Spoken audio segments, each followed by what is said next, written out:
मैं जाने कितनी देर उसकी तरफ देखते हुए गुमसुम बैठा रहा। होश उस वक्त आया जब वो तीनों वापसी के लिए उठ खड़ी हुई। मैं जल्दी से पानी का भरा ग्लास लेकर दरगाह के दाखिली दरवाजे के करीब भीड़ से जरा हट कर खड़ा हो गया, और जब वो तीनों मेरे करीब से गुजरने लगी तो मैंने जल्दी से पानी का ग्लास ज़हरा के सामने कर दिया। वो ठिठक कर रुक गई। उसके पीछे आई उसकी माँ और खादिमा को भी रुकना पड़ा। मेरे हाथ में पानी का ग्लास था, लेकिन खुद मेरे हलक में शदीद प्यास के मारे कांटों का एक जंगल सा उगाया था। ज़हरा ने सवालिया नजरों से मेरी जानिब देखा। मुझसे कुछ न बोला गया। फिर शायद उसकी माँ ने मुझे पहचान लिया कि मैं वही हूँ जिसने पिछली मर्तबा भी ज़हरा के लिए पानी पेश किया था। वो हल्के से मुस्कुरा दी और ज़हरा के कांधे पर हाथ रख कर बोली, ले लो बेटा, पानी का इनकार नहीं करते।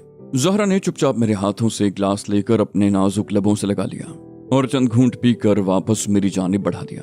मैं उसे इस महवियत से देख रहा था कि मुझे एहसास ही नहीं हुआ कि वो हाथ में ग्लास लिए खड़ी है। मजबूरन उसे हल्का सा खनकारना पड़ा। मैं चौंक सा गया। मैंने जल्दी से शर्मिंदगी के आलम में ग्लास वापस ले लिया और नादिम लहजे में कहा, माफ कीजिएगा, मेरा ध्यान किसी और जानिब था। उसने मेरी बात का कोई जवाब न दिया और चादर दुरुस्त करते हुए आगे बढ़ गई। ज़हरा की माँ ने गुजरते वक्त मेरे सर पर हाथ रख कर दुआ दी, जीते रहो बेटा, किसी अच्छे घराने के लगते हो, खुदा तुम्हारी आरज़ू पूरी करे। पता नहीं अचानक ही मेरे मुंह से कैसे निकल आया, क्या यहाँ आकर मांगने से खुदा हर आरज़ू पूरी कर देता है? खातून ने लंबी सी सांस ली और धीरे से कहा, हाँ बेटा, जिसका नसीब हो उसे मिलते ज्यादा देर नहीं लगती, पर हमारी आजमाइश शायद कुछ तवील है। सदा खुश रहो। वो मुझे दुआ देकर आगे बढ़ गईं। मैंने मुनासिब फासला रख कर पीछे देखा तो ज़हरा पहले ही सीढ़ियां उतर कर गाड़ी में बैठ चुकी थी और अब उसकी माँ और खादिमा धीरे धीरे सीढ़ियां उतर कर जा रही थी। आज पहली मर्तबा मैंने ज़हरा और उसकी माँ के लिबास पर गौर किया। वो दोनों ही यूपी के मखसूस और रिवायती लिबास में मलबूस थीं। ज़हरा ने जदीद वज़ा का कुर्ता पाजामा, जबकि माँ ने भारी कामदार सफ़ेद शरारा पहना हुआ था। उनके लहजे की खनक और अल्फाज का चुनाव भी खालिस उर्दू तहजीब याफ्ता घरानों वाला था, लेकिन उस गुलरुख के मरमरी लब तो मेरी कोशिश के बावजूद भी न खुल सके। काश वो एक शुक्रिया का लफ्ज ही कह जाती। आखिर ऐसा भी क्या गुरूर, क्या घमंड था उसे। लेकिन फिर बाद में मैंने खुद ही अपने ख्याल की नफी कर दी। नहीं, शुक्रिया जैसे तकल्लुफात में तो वो लोग पढ़ते हैं जिनका ताल्लुक इस दुनिया से होता है, और उस महरू की हालत साफ चुगली खा रही थी कि वो किसी और परिस्तान की शहजादी है। उसे अपना होश ही कहाँ था कि वो ऐसे ज़ाहिरी आदाब का ख्याल रख पाती। ज़हरा की गाड़ी स्टार्ट होने की आवाज़ के साथ ही मेरे दिल में एक अजीब सी ख्वाहिश उभरी और मैं हाथ में पकड़ा ग्लास साथ खड़े ज़ाहिर के हाथ में पकड़ा कर नीचे की जानिब लपका। फिर एक साथ 3-3 सीढ़ियां फलांगता हुआ गाड़ी तक पहुंचा और गाड़ी को दूर रेत उड़ाती शहर की तरफ जाती ज़हरा की गाड़ी के पीछे डाल दिया।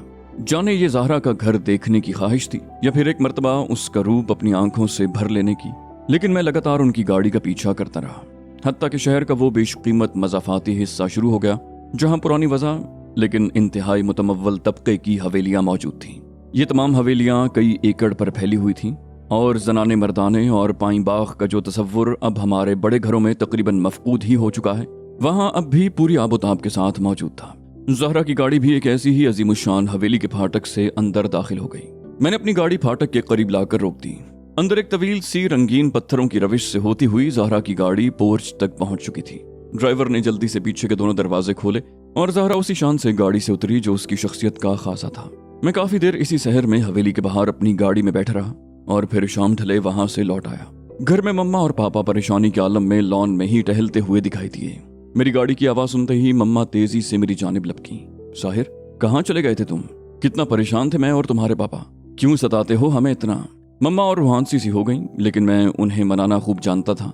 एक अजीब बात इस दौरान ये हुई थी कि मेरा बुखार न जाने दिन के किसी पहर में बिल्कुल ही गायब हो गया था। मैंने मम्मा का हाथ अपने माथे पर रखकर उन्हें यकीन दिलाया कि मैं अब बिल्कुल ठीक हूँ।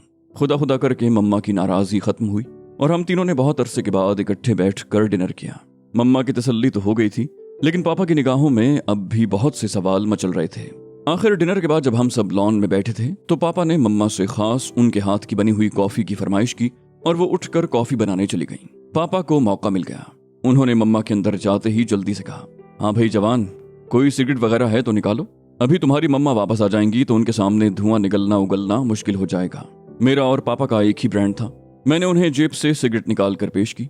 ऐसे मौकों पर हम बाप बेटा नहीं बल्कि सिर्फ बहुत अच्छे दोस्तों की तरह बर्ताव करते थे, लेकिन आज मेरा सिगरेट पीने को जी नहीं जा रहा था। पापा ने सिगरेट सुलगा कर होंठों से लगाई और मेरी जानिब गौर से देखा। बोले, तुम नहीं पियोगे आज? मैंने कहा, नहीं पापा, जी नहीं जा रहा। वो बोले, मैं कुछ दिनों से देख रहा हूँ कि तुम हर चीज से कुछ उकताए उकताए से रहने लगे हो, कोई खास वजह? और फिर ये बुखार? मुझसे शेयर नहीं करोगे? मैंने एक लंबी सी सांस ली और मम्मा के आने से पहले मुख्तसरन ज़हरा और उस दरगाह के बारे में हर बात बता दी। मम्मा कॉफ़ी लेकर आईं तो हमारी गुफ्तगू में कुछ देर का वक्फा आया। कॉफ़ी पीने के बाद मम्मा की यूएस से एक ज़रूरी कॉल आ गई और मुझे और पापा को फिर से खुलकर बात करने का मौका मिल गया। बोले, कहीं तुम्हें उस लड़की से मोहब्बत तो नहीं हो गई? मैंने कहा, मोहब्बत? नो वे पापा, उसने आज तक कभी मुझे नज़र उठाकर भी नहीं देखा। हमारे दरमियान कभी गुफ्तगू तो क्या, एक आध नज़र का तबादला भी नहीं हुआ, फिर मुझे उससे मोहब्बत कैसे हो सकती है? वो बोले, मोहब्बत का ताल्लुक लफ्ज़ों और गुफ्तगू से भला कब होता है? मैं तो इसे नज़र से नज़र का रिश्ता समझता हूँ। हाँ, अलबत्ता तुम्हारे केस में नज़र के इस टकराव की भी कमी है। बहरहाल एक बात याद रखना, मोहब्बत में मुब्तला होने के लिए किसी खास और लगे बंधे उसूल की कभी ज़रूरत नहीं होती। ये किसी भी लम्हे बहती हवा की तरह आपके खून के खुलियों में शामिल होकर नसों में बहना शुरू कर देती है। हो सकता है कि इस लम्हे तुम इस जज्बे को पूरी तरह समझने से कासिर रहे हो, लेकिन जब कभी तुम्हें महसूस हुआ कि ये मोहब्बत ही है तो हमें इत्तला कर देना। हम अगले ही दिन तुम्हारा रिश्ता लेकर उस लड़की के दर पर सवाली बने खड़े होंगे। Just take your time. पापा मेरा गाल थपथपा कर वहां से उठ गए, लेकिन मुझे एक नए अजाब में डाल गए। वक्त ही तो नहीं था मेरे पास। न जाने क्यों हर गुजरते लम्हे के साथ मुझे ऐसा महसूस हो रहा था जैसे वक्त मेरे हाथों से रेत की तरह फिसल रहा हो, जैसे कोई अनहोनी होने वाली हो। मुझसे यूनिवर्सिटी और सब दोस्त तकरीबन छूट ही चुके थे। ये उन्हीं की हिम्मत थी कि किसी न किसी तरह मुझे कहीं से ढूंढ लेते थे, वरना मेरे सुबह शाम कहाँ बसर हो रहे थे इसकी खबर खुद मुझे भी नहीं थी। जब कभी होश आता तो खुद को ज़हरा के घर के बाहर या फिर दरगाह के सहन में बैठा हुआ पाता। एक ऐसी ही गर्म दोपहर जब मैं दरगाह के सहन में पहला कदम ही रख पाया था कि हाकिम बाबा की कड़कती हुई आवाज ने मेरे कदम वहीं जमा दिए। जा, निकल जा यहाँ से। अपने नफ्स के पीछे भागने वालों के लिए इस आस्ताने पर कोई जगह नहीं। मैंने घबरा कर नजरें उठाई तो हाकिम बाबा को ऐन अपने सामने खड़े पाया। वो फिर जोर से चिल्लाए, आखिर कब तक लड़ेगा? मैं कहता हूँ हथियार डाल दे। इतने में उनके पीछे से एक मुलायम सी आवाज उभरी, हाकिम, बच्चे को तंग मत कर, इसे अंदर आने दे। हाकिम बाबा सामने से हटे तो उनके पीछे एक अजीब नूरानी चेहरे वाले सुर्ख सफेद रंगत वाले बुजुर्ग खड़े नजर आए। उन्होंने कहा, आओ बच्चे, अंदर आ जाओ। मेरा नाम सुल्तान है। ये सब मुझे सुल्तान बाबा के नाम से पुकारते हैं। जाने सुल्तान बाबा की आंखों में ऐसी क्या बात थी, उनसे नजर मिलते ही मुझे जोर का चक्कर आया और दूसरे ही लम्हे में होश की वादियों से दूर चकरा कर जमीन पर गिर चुका था। आखिरी आवाज जो मेरे कानों में उभरी वो किसी जायर की थी, अरे कोई इसे पकड़ो। लड़का बेहोश हो गया। जब मुझे होश आया तो मैं शहर के महंगे तरीन अस्पताल के बिस्तर पर था। पापा, मम्मा और मेरे सभी दोस्त परेशान से मेरे सराहने खड़े थे। काशिफ ने बताया कि उन्हें अस्पताल से ही किसी ने फोन करके यहाँ बुलाया था और उनके मुताबिक मुझे दरगाह से अब्दुल्लाह नामी कोई लड़का मेरी ही गाड़ी में डालकर किसी ड्राइवर के हमरा यहाँ तक छोड़ गया था। उसने मम्मा पापा के आने तक वहीं इंतजार किया और फिर गाड़ी की चाबी उनके हवाले करके चल दिया। तब तक डॉक्टर्स मेरे तमाम टेस्ट वगैरह करवा चुके थे और उन्होंने अब्दुल्लाह की मौजूदगी ही में बताया था कि मैं बिल्कुल ठीक ठाक हूँ। हो सकता है धूप की ज्यादती की वजह से चक्कर आ गया हूँ। पापा ने ही मेरे दोस्तों को इत्तला करवाई थी। वो सभी मुझसे कोई न कोई बात कर रहे थे, सिवाय एनी के। वो बिल्कुल ही खामोश और चुपचाप सी एक जानिब खड़ी थी। कुछ ही देर में नर्स ने उन्हें मेरे आराम की खातिर जाने को कहा तो वो सब एक एक करके मुझसे रुखसत हो गए। सबसे आखिर में एनी मेरे बिस्तर के करीब आई और हाथ मिलाते हुए धीरे से बोली, मैं खुदा से दुआ करूंगी कि वो तुम्हारी दरगाह की मन्नत पूरी कर दे। मैंने चौंक कर उसकी जानिब देखा। उसकी भराई हुई आंखें छलकने को तैयार ही थी। उसने अपनी बात जारी रखी, बोली, मुझे काशिफ ने सब कुछ बता दिया है साहिर। मुझे अपनी हार से ज्यादा उस लड़की की जीत पर खुशी है। चलो, कोई तो है इस दुनिया में ऐसा जो पहली ही नजर में तुम्हारे दिल में उतरने का हुनर जानता है। मेरी मानो तो अब देर न करना। कभी कभी मोहब्बत में एक जरा सी देर भी सदियों की मुसाफत बढ़ाने का सबब बन जाती है। चलती हूँ, अपना बहुत ख्याल रखना। ऐनी पलट कर चल दी। मैं उसे पीछे से आवाजें देता रहा। मम्मा जो इस वसी और इस कमरे की दूसरी जानिब डॉक्टर से मेरे मुतल्लिक किसी बहस में मशगूल थी, उन्होंने गौर से ऐनी को यूं पलट कर जाते और मुझे उसे रोकने के लिए आवाजें देते हुए देखा। इतने में काशिफ ने अंदर झांका तो मैंने गुस्से से उसे करीब आने का इशारा किया। उसने करीब आते ही अपने कान पकड़ लिए और इससे पहले कि मैं उसे कुछ कहता वो खुद तेजी से अपनी सफाई पेश करने लगा। बोला, मैं जानता हूँ तुम्हें बहुत बुरा लगा होगा, लेकिन यकीन करो यार, मेरे पास इसके सिवा कोई चारा नहीं था। तुम्हारी हालत की वजह से उसे पहले दिन ही से तुम पर शक हो गया था और फिर जिस तरह से तुम यकदम गायब हो गए, मेरे पास उसके सवालों का कोई जवाब नहीं रह गया था। मैंने कहा, लेकिन तुमने उससे ये क्यों कहा कि मुझे ज़हरा से मोहब्बत हो गई है? वो बोला, मैंने उससे ऐसा कुछ नहीं कहा, लेकिन तुम्हारे पागलपन की ये जितनी भी अलामात हैं, इन्हें देखकर कोई भी शख्स यही समझेगा कि तुम्हें मोहब्बत हो गई है। मैंने काशिफ को घूरा। उसने डर कर जल्दी से बात बदली। बोला, मेरा मतलब है मोहब्बत सी हो गई है। मम्मा ने दूर से काशिफ को आवाज दी तो वो वहां से टल गया। मैं किसी गहरी सोच में डूबने लगा। काशिफ ठीक ही तो कह रहा था। ये सारी अलामात उसी एक जानलेवा बीमारी की तरफ ही तो इशारा करती थी जिसे उर्फ आम में मोहब्बत कहा जाता है। और बकौल काशिफ, अगर मोहब्बत नहीं तो कम से कम मोहब्बत सी जरूर हो गई थी। और जब रात को अस्पताल से डिस्चार्ज होने के बाद मैं घर पहुंचा तो यही बहस मम्मा और पापा में छिड़ चुकी थी। पापा मेरे बेहोश होने का दबाव बर्दाश्त नहीं कर सके थे और उन्होंने घबराकर मम्मा को सब कुछ बता दिया था। और अब मम्मा बजिद थी कि अगर ये सारी कैफियत उसे एक लड़की की वजह से थी तो फिर मजीद इंतजार करना सरासर हिमाकत है। मैंने कुछ कहने की कोशिश की, दोनों ने झिड़क कर खामोश करवा दिया और तय ये पाया कि कल ही मम्मा और पापा जाकर हाजी मकबूल से मेरे लिए ज़हरा का हाथ मांग लेंगे। शायद मेरे वालिदैन दुनिया के सबसे अलग, सबसे मुनफरिद और सबसे ज्यादा प्यार करने वाले वालिदैन थे। हाजी मकबूल साहब का माशरे में बड़ा नाम था। जाने मुल्क के कितने फलाही इदारे उनके ताउन से चल रहे थे, लेकिन मुझे यकीन है कि ज़हरा अगर किसी झोंपड़ी में भी रह रही होती तो तब भी मम्मा और पापा उसे झट इसी तरह अपनी बहू बनाने पर तैयार हो जाते, सिर्फ मेरी खुशी के लिए। उस रोज मुझे अपने लड़ते झगड़ते वालिदैन पर बेहद प्यार आया। उन्होंने सारी जिंदगी मुझे हाथ का छल्ला बनाकर पाला था और फिर मेरे दिल और दिमाग की जंग को भी यकसर करार आ गया। ज़हरा मेरी हो जाएगी, ये सोचकर ही मेरे रुएं रुएं में सुकून और इत्मीनान की एक अजीब सी लहर दौड़ने लगी। तो गोया ये मोहब्बत ही थी और मुझे उस देवी के चरणों में अपने सारे हथियार डालना ही पड़े थे। खामखा मैंने इतने दिन तक खुद को इस दर्दनाक अजाब से दो चार रखा। मैं सारी रात ज़हरा के ख्यालों में खोया रहा। पता ही नहीं चला कि कब सुबह हुई और कब नौकर ने आकर मुझे बेड्डी दी। तैयार होकर नीचे आया तो मम्मा ने बताया कि न सिर्फ पापा ने हाजी मकबूल साहब को फोन करके उनके घर आने की ख्वाहिश का इजहार किया है, बल्कि हम लोग आज दोपहर की चाय पर हाजी साहब के घर मधु हैं। मेरे अंदर एकदम ही जैसे सितार के बहुत से तार झंझना उठे। हैरत की बात यह थी कि जब तक मुझे इस जज्बे का इदराक नहीं था तब तक मैं इसकी कसक और तड़प से भी अनजान था। और अब जब मैं इसका मसरूर नशा महसूस कर चुका था तो मेरे लिए एक एक लम्हा काटना भी दुश्वार हो रहा था। दिल चाह रहा था कि मम्मा पापा फौरन ही मकबूल साहब के घर चले जाएं और आज ही वापसी पर किसी तरह ज़हरा को अपने साथ लेकर ही वापस आएं। खुदा खुदा करके दिन का दूसरा पहर ढला और पापा ने ड्राइवर को गाड़ी निकालने को कहा। मैं भी जल्दी से सीढ़ियां फलांगता हुआ नीचे उतरा, लेकिन पता नहीं क्यों मेरा दिल अचानक ही बहुत जोर से धड़कने लगा। मम्मा ने मेरे गाल थपथपाए और गाड़ी में पापा के साथ पिछली सीट पर जाकर बैठ गई।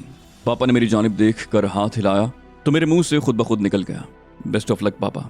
गाड़ी जन से निकल गई और मैं वहीं लॉन में अपने बेकाबू दिल की धड़कनें संभालने के लिए बैठ गया। मेरी हालत उस वक्त फांसी के उस कैदी की तरह थी जिसे ये पता हो कि चंद घंटों के बाद उसे तख्ता-ए-दार पर लटका दिया जाएगा। मुझे सादा पानी का घूंट भी हलक से उतारना मुश्किल हो गया। फौरन ही उबकाई सी आ गई। वक्त अपनी जगह जैसे जामिद सा होकर रह गया था। जाने कितनी सदियों के बाद शाम ढली और मगरिब के वक्त तक तो मुझे यूं लगने लगा जैसे आज मेरा ये जुनून मुझे रुसवा करके ही छोड़ेगा। अचानक ही गेट के बाहर पापा की गाड़ी का हॉर्न सुनाई दिया और चौकीदार ने जल्दी से आगे बढ़कर गेट खोल दिया। मैं घबरा कर खड़ा हो गया। गाड़ी अंदर पोर्च में आकर रुक गई और मम्मा और पापा ने कदम बाहर रख दिए। मैं तकरीबन दौड़ता हुआ उन दोनों के पास जा पहुंचा। मैंने उनके उतरते ही सवालात की बौछार कर दी। कहाँ रह गए थे आप दोनों? आखिर इतनी देर कहाँ लगा दी? मम्मा न जाने क्यों मुझसे नजरें मिलाने से गुरेजा थी। मैं पापा की जानिब लपका। कहा आप ही कुछ बताइए ना पापा, कोई मसला तो नहीं हुआ ना? सब ठीक तो है ना? पापा ने गहरी सी सांस ली और मेरे दोनों हाथ मजबूती से थाम लिए। बोले, साहिर बेटा, उस लड़की ने तुम्हारा रिश्ता कबूल करने से इनकार कर दिया है। I am sorry. हम दोनों मिलकर भी उन्हें कायल नहीं कर सके। मुझे लगा जैसे कुछ लम्हों के लिए मेरी तमाम समातें मुर्दा हो गई हूँ। शायद मैं पापा की बात ठीक से सुन ही नहीं पाया था। बेयकीनी से उन्हें फिर से जोर से झंझोड़ा। उन्होंने मुझे जोर से भींच कर गले लगा लिया। ऐसा वो बचपन में तब क्या करते थे जब मुझे साइकिल से गिरकर या खेलते हुए कोई जोरदार चोट लग जाती। चंद लम्हे तो मुझे कुछ समझ में ही नहीं आया। फिर रफ्ता रफ्ता जब उनकी बात का मफहूम वाजे होने लगा तो चोट का दर्द भी धीरे धीरे रगों को काटने लगा। मेरा जी चाह रहा था कि इतनी जोर से चीखूं कि अंदर का सारा शोर एक ही झटके में बाहर आ जाए। मम्मा वहां रुक नहीं पाई और आंखें पूंछती हुई तेजी से अंदर चली गईं। लेकिन क्यों? ज़हरा ने इनकार क्यों कर दिया था? मेरा चंद लम्हों का साथ पाने के लिए न जाने कितनी नाज़नीनों का दिल मचलता था। लेकिन वो जिसे मैंने उम्र भर का साथ देने की पेशकश की थी, उसने एक ही लम्हे में मेरा सारा गुरूर, सारा भरम चकनाचूर कर दिया। क्यों? क्या वो मुझे भी उन्हीं हजारों आम लोगों की फहरिस्त में रखती थी जो उसकी एक झलक के तलबगार होंगे? मुझे जिंदगी में पहली मर्तबा ठुकराए जाने के अजियतनाक दर्द का एहसास हुआ। इससे पहले तो मैंने सिर्फ जीतना और फतह करना सीखा था और मेरी फुतूहात की तादाद इतनी ज्यादा थी कि अब तो मुझे नाम और चेहरे भी याद नहीं रहे थे। आज से पहले शायद ये बात किसी ने मेरे लिए ही कही थी कि वो आया, उसने देखा और फतह कर लिया। लेकिन आज कोई मुझे देखता तो सिर्फ इतना कहता, वो आया, उसने देखा और हार गया। कौन सोच सकता था कि बैनुल अक़वामी ताजिर, मुल्क के मशहूर industrialist, federal chamber of commerce के सदर तौसीफ अहमद के बेटे का रिश्ता ठुकराया भी जा सकता है। मेरे जहन में आंधियों के झक्कड़ से चल रहे थे। पापा ने मेरा हाथ थामा और मुझे लिए लॉन में बिछी कुर्सियों की तरफ आ गए और धीरे धीरे सारा माजरा गोश गुजार कर दिया कि हाजी मकबूल और उनके तमाम घर वाले बहुत वफादार लोग हैं। मम्मा और पापा का इस्तकबाल वैसा ही किया गया जैसा उनके शाया निशान हो सकता था, लेकिन लड़की की माँ पहले से ही कुछ बुझी बुझी सी थी। शायद वो मम्मा पापा के आने से पहले ही उनकी आमद का मकसद जान चुकी थी।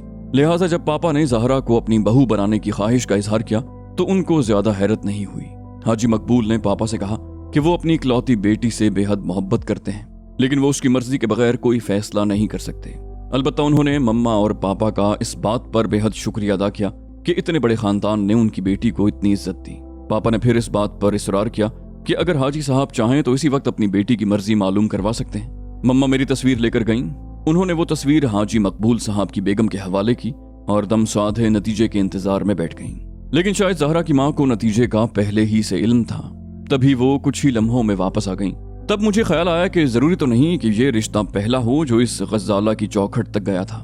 मुझसे पहले भी शायद ये अमल दोहराया जा चुका हो, बल्कि एक बार नहीं कई बार ये अजाब ज़हरा के माँ बाप पर वारिद हो चुका हो। तभी उन्हें बेटी के इनकार का इस कदर कामिल यकीन था। ज़हरा के इनकार के बाद मम्मा और पापा का वहां बैठे रहने का कोई मकसद नहीं था, लेकिन फिर भी मम्मा ने एक आखिरी कोशिश के तौर पर ज़हरा से मिलने की ख्वाहिश का इजहार किया। ज़हरा की माँ ने मम्मा को साथ लिया और उसके कमरे तक जा पहुंची और फिर मम्मा को दरवाजे तक छोड़कर खुद वहीं से वापस पलट गईं। शायद मम्मा को ज़हरा से खुलकर बात करने का मौका देने के लिए। मम्मा ने ज़हरा को देखा तो बकौल उनके वो उसे देखती ही रह गईं। उसका हुस्न ही ऐसा दिल मोह लेने वाला था, लेकिन वो दिलरुबा उस वक्त भी गमोयास की मुकम्मल तस्वीर बनी बैठी थी।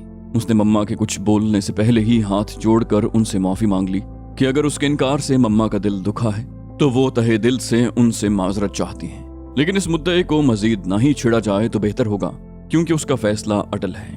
उसने मम्मा के हाथ थाम कर उनसे ये भी कहा कि जो लड़की भी उनकी बहू बनेगी वो दुनिया की सबसे खुशकिस्मत लड़की होगी, लेकिन वो खुद को इस एजाज के काबिल नहीं समझती। लिहाजा उसे उसकी बदनसीबी का मजीद एहसास न दिलाकर मम्मा उस पर एहसान करेंगी। जाहिर है इस बात के बाद मम्मा मजीद क्या कह सकती थी। वो ज़हरा के सर पर हाथ फेर कर और शगुन के तौर पर सोने के जो जड़ाऊ कंगन साथ लेकर गई थी वो ज़हरा के सरहाने छोड़कर चली आईं। पापा ने मुझसे वादा लिया कि मैं ऐसा कोई काम नहीं करूंगा जिससे हमारे या ज़हरा के खानदान के नाम पर कोई हर्फ आए। मैं पापा को कोई झूठी तसल्ली नहीं देना चाहता था, इसलिए चुपचाप उठकर कमरे में आकर बिस्तर पर लेट गया। यह किस्सा इतनी आसानी से खत्म होने वाला नहीं था। मुझे उसे जीतना था या फिर अपनी हार की वजह मालूम करनी थी। अलबत्ता मैंने पापा की बात का इतना मान जरूर रखा कि मैंने बराह रास्त ज़हरा के घर जाने से एहतराज किया, वरना मेरा दिल तो यही चाह रहा था कि मैं बिना कहीं रुके उसके घर का दरवाजा खोलूं और सीधे जाकर उसके सामने खड़ा हो जाऊं। जुमेरात आने में अभी 2 दिन बाकी थे और ये 2 दिन मैंने किस तरह काटे ये मैं ही जानता हूं।